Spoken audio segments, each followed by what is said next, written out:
మీ పేరు? నమస్తే అండి, నా పేరు రవి. ఏ ప్రభుత్వ పరిపాలన బాగుంది? పేదల ప్రభుత్వం అంటే వైసీపీ అండి. వైసీపీ ఒక్క సామాజిక వర్గానికి న్యాయం చేసే ప్రభుత్వం టీడీపీ.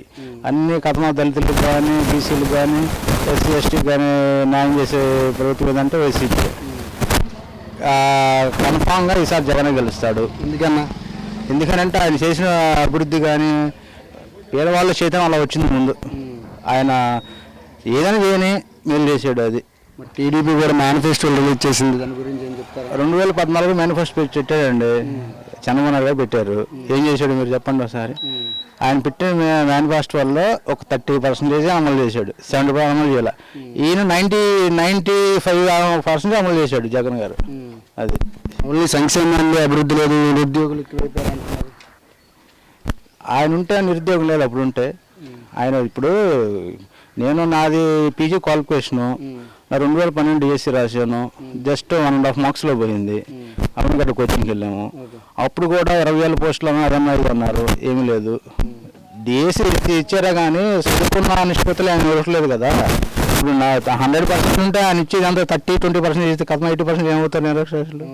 ఇక వ్యవసాయం పనులు చేసుకుని ఆటో నడుపుకొని తప్ప ఏంటంటే వ్యవసాయానికి డబ్బులు ఎత్తున్నాడు, ఆటోడికి డబ్బులు ఎత్తున్నాడు, చిల్లర కొట్టోడికి డబ్బులు ఎత్తున్నాడు. అలా జరుగుతుంది. అలాగే ఎల్లకాలు పొందుతున్నారు కదా. రాష్ట్రం అప్పులైపోతుందని అంటున్నారు. ఆయన ఉంటే అప్పులు కావట్లేదండి. మీరు ఒకసారి చూడండి. ఇప్పుడు ఆయన ఎక్కువ చేశాడా, ఈయన ఎక్కువ చేశాడా మీరు చెప్పండి. ఒకసారి మీరు ఆలోచించండి. రాజధాని లేని రాష్ట్రం అంటున్నారు. భలే ఒళ్ళండి. ఒక్క సామాజిక వర్గానికి మాత్రమే రాజధాని వల్ల లాభం, కానీ కథమోటి గొడుకు లాభం లేదు అసలు రాజధాని వల్ల. ఏమని చెప్పండి మీరు చెప్పండి. ఇప్పుడు లోకేష్ గారు నాయకత్వంలో 2014 గెలిచారు, చంద్రబాబు నాయకత్వంలో. ఆ రాజధాని విషయంలో ఒక సెంటు భూమి అమ్మాలన్నా, ఒక గజం భూమి కొనాలన్నా కానీ ఆయనకి లేకుండా, ఆయన కొనసాగం ఏం లేదు అసలు. లోకేష్ బాబు గారు నాకు లేకుండా రాజధానిలో. నేను ఇప్పుడు 2016 నుంచి గుంటూరులో ఉంటున్నా. అక్కడ మంగళగిరి ఏరియా కానీ ఆ ఏరియా కానీ ఎలా ఉందో అన్నీ తెలుసు. ప్రజలందరూ గమనిస్తారు. రేపు వచ్చే ఎలక్షన్లో కానీ ప్రజలు మంచి తీర్పిస్తారు అనుకుంటున్నాం. ఈ స్థానికంగా ఎవరు గెలిస్తే బాగుంటుంది? ఈ స్థానికంగా అయితే నేను అశోక్ బార్కి సపోర్ట్ ఇస్తున్నాను. కొత్తగా వచ్చారు కదా, కొత్తగా వచ్చినా కానీ పైన జగన్ గెలుస్తాడు కన్ఫర్మ్గా, డ్యామ్ షూర్. ఇక్కడ మళ్ళీ టీడీపీ వచ్చినా కానీ మళ్ళీ తలకాయ నొప్పే, అభివృద్ధి ఏమి ఉండదు. ఇంకా పైన టీడీపీ, పైన వైసీపీ వచ్చి ఇక్కడ టీడీపీ వచ్చినా కానీ మాకేముండదు కదా. వైసీపీ రావాలని మేము కోరుకుంటున్నాం. మా తెలిసి ఆనందబాబు గారు కూడా ఇక్కడ గెలిచి ఉన్నారు కదా. ఆనంద్ బాబు గారు తీసేయండి, అదే దాన్ని ఎప్పుడో గతించిపోయింది కదా, ఇంకా దాని గురించి ఎందుకు వదిలేసి. మీ పేరు? విజయ్ కుమార్ అండి, ఈపూరి విజయ్ కుమార్. ఏ ప్రభుత్వ పరిపాలన బాగుందన్న? టీడీపీదా వైసీపీదా? ఇప్పుడు అధికారంలో వైసీపీ ఉంది కాబట్టి వైసీపీ పరిపాలనే బాగుంది. టీడీపీ ఉంటే ఎలా ఉండేదో, ఈ కరోనాకి, ఈ రైతులకి చాలా అద్భుతంగా చేస్తున్నారు. ఎందుకనన్నా ఏమైనా మీకు సంక్షేమ పథకాలు వచ్చినాయా? మాకేందండి, ప్రతి ఇంటికి వచ్చింది, ప్రతి ఇంటికి అభివృద్ధి జరిగింది, ప్రతి ఇంటికి, ప్రతి రాజకీయానికి, ప్రతి పార్టీకి వచ్చింది. ఒక పార్టీ వైసీపీ అని ఏం లేదు.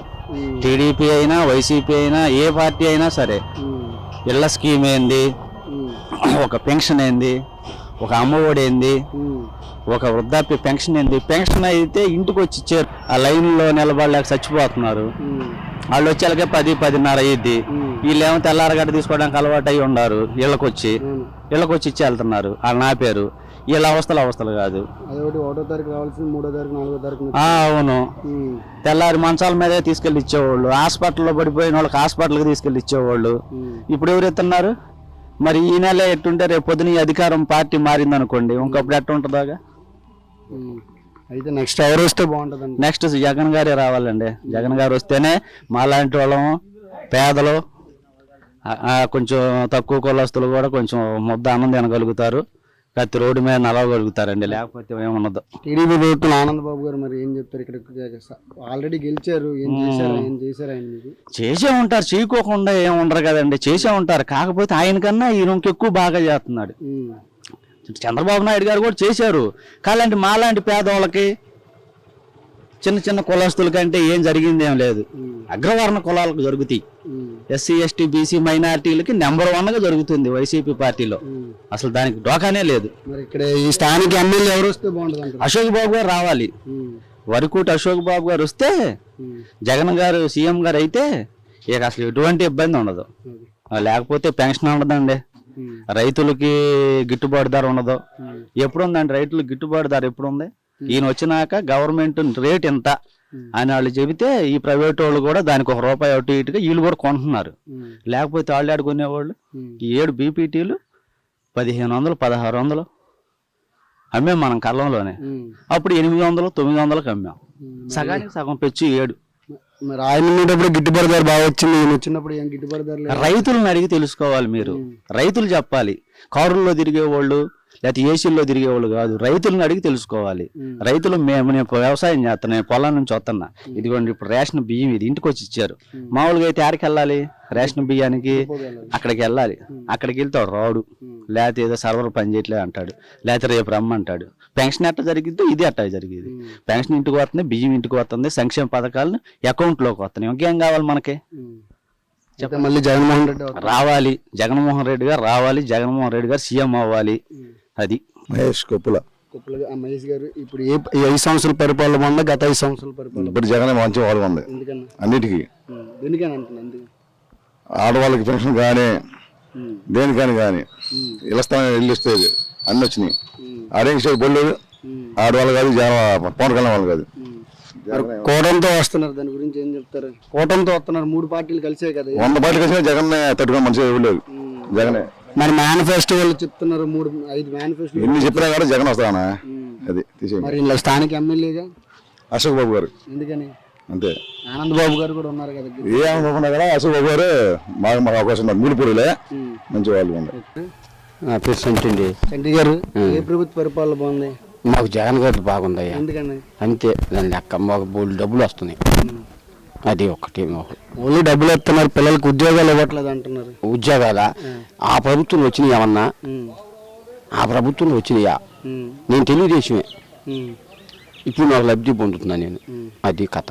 ఎక్కువ చెప్పకూడదు, ఎందుకంటే నేను తెలుగుదేశం మనిషిని. అలాని కాదు, బాబు వస్తే జాబ్ వస్తుందని చెప్పారు కదా, మరి ఇచ్చారంటే ఏం కాదా? మరి ఈయన వచ్చింది కొంతమందికి అని వచ్చినాయా మరి నాకు తెలియదు, మాకు ఏమీ లేదు.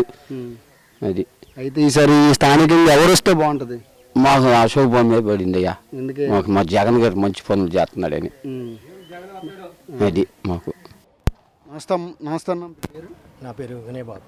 గారు, జగన్ గారు వచ్చిన తర్వాత పరిపాలన బాగుందా లేదా టీడీపీ పరిపాలన బాగుందా? జగన్ వచ్చిన తర్వాత పరిపాలన బాగానే ఉంది. జగన్ వచ్చిన తర్వాత పరిపాలన బాగానే ఉంది. ఆటో వాళ్ళకి ఏమైనా సంక్షేమ పథకాలు కానీ? నాకు వాహన మిత్ర ద్వారా 5 సార్లు డబ్బులు వచ్చింది. 5 సార్లు 5 పొద్దులు 50,000 వచ్చింది.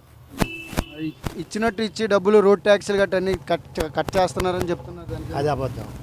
రోడ్ ట్యాక్సీలు లేవు. మాకైతే మటుకు జగన్ పరిపాలన బాగా ఉంది. ఇది వేమూరు నియోజకవర్గం. వేమూరు అశోక్ బాబు గారు అయితే బాగుంటుంది అనుకో. మరి ఆయన మంచి చేయలేదు అంటున్నారు కదా, మళ్ళీ ముందు ఆయన ఎమ్మెల్యేగా మంత్రి గారు చేయకపోయినా మాకు జగన్ గారు చేశారు కాబట్టి ఆయన చూసి ఓట్లు వేస్తారని నేను అనుకోను. అయితే ఇక్కడ చంద్రబాబు నాయుడు గారు 3 పథకాలు, అదే సూపర్ 6 అని పథకాలు పెట్టారు, ఉచితంగా గ్యాస్ బండ్ అని. దాని గురించి ఏం చెప్తారన్న? ఆయన పరిపాలన గురించి నేను ఎట్లా చెబుతాను సార్? అంటే అవి మళ్ళీ అమలు చేస్తారా లేదా? ఆయన పరిపాలన ఆయన వస్తే అమలు చేస్తాడో లేదో అప్పుడు చూస్తాం. ప్రస్తుతానికైతే మాకు జగన్ గారి పరిపాలన బాగానే ఉంది.